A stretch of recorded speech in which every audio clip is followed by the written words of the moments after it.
I'm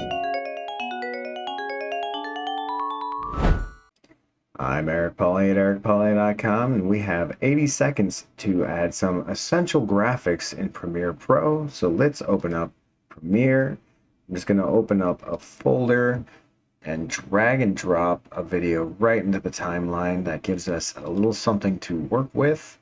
Now let's scroll back to the beginning, and we're going to use the window workspace effects just to make things easy, and the essential graphics tab will be right here. You give that a click and you will be in the browse, so you can browse through the pre-made essential graphics.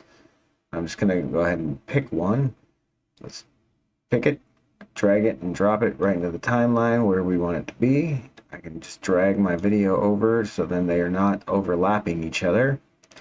That you'll see the essential graphics is ready to play. You can also click on that and it will automatically go to the edit, and you can change the speed or direction or any of that you want to change.